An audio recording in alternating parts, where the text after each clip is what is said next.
Je ne vous dirai pas que la douleur, ça part facilement. Je ne vous dirai pas non plus qu'on peut s'habituer à la douleur. Et en revanche, je ne vous dirai pas non plus qu'il est normal de souffrir de douleur. Dans la plus pure tradition judéo-chrétienne occidentale qui dit que si on souffre, c'est normal et c'est pour mériter son expiation. Non, pas du tout. Aujourd'hui, en 2021, il n'est pas normal de souffrir. Il n'est pas normal de continuer à se plaindre et surtout, il n'est pas normal de ne pas être entendu et de ne pas être écouté. Alors cette vidéo, c'est à l'arrache. Je suis Bruno Delferrière, président de fibromyalgie.fr. Il fait froid, mais c'est pas une grande nouvelle. Entre deux moments intenses pour l'association et pour aider d'autres personnes, je voulais dire à la nouvelle qui a laissé son message, parce qu'elle vient d'apprendre il y a quelques jours qu'elle était fibromyalgique, ce qui vous est sans doute arrivé à vous aussi, les anciens, ou ce qui vous arrive à vous, d'autres nouveaux qui n'avaient pas forcément écrit un texte. Mais sachez une chose, l'association est à vos côtés, l'association fibromyalgie.fr est à vos côtés. On va continuer à se battre, on va continuer à faire avancer la science. On va continuer à faire avancer le message que la fibromyalgie n'est pas une fatalité. On va continuer à préparer des programmes pour mieux supporter au minimum la fibromyalgie, pour mieux supporter la douleur, parce que malheureusement, il y a une chose que vous devez savoir, c'est que la douleur ne passera pas comme ça.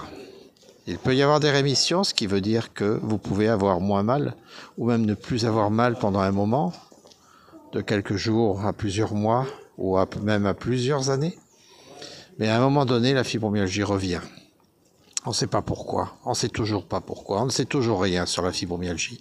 C'est pour ça que l'association continue à vouloir que la recherche avance et continue à se battre tous les jours pour vous, à vos côtés, pour vous faire avancer aussi, parce que vous ne pouvez pas vous contenter non plus de ne rien faire.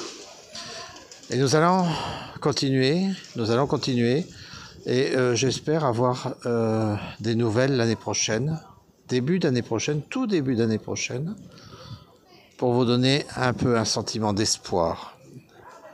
De l'espoir, vous devez l'avoir. Vous devez avancer, vous devez continuer à avoir des passions dans la vie, parce que vous n'êtes pas que la maladie, vous êtes aussi des personnes qui avaient le droit de vivre autrement sans doute, mais vous avez le droit de vivre, vous avez le droit d'avancer, vous avez le droit d'avoir une vie, vous avez tous ces droits-là, et vous avez le droit surtout d'être accepté par la société et pris en compte malgré une maladie invisible, malgré des handicaps invisibles qui ne se voient pas, qui font que vous n'êtes pas cru. C'est un message d'espoir que je lâche aujourd'hui.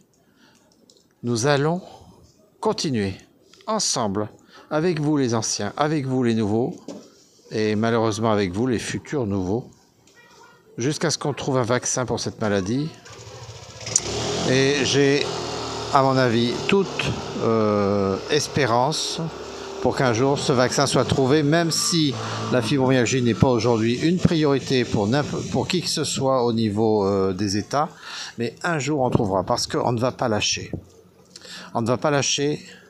Il y a des choses qui se passent, il y a des choses qui sont trouvées, il y a des marqueurs qui commencent peut-être à être trouvés, mais on n'en a pas la certitude, on a des présomptions. On sait que l'épigénétique est fortement corrélée à la fibromyalgie. Aujourd'hui, on en est quasiment certain, même si la maladie n'est pas aujourd'hui à ce jour héréditaire, ou déclarée ni génétique ni héréditaire, mais pourtant. Donc, ne perdez pas espoir. On est là avec vous. mais à condition que vous soyez là avec nous. Bonne fin de dimanche, à bientôt.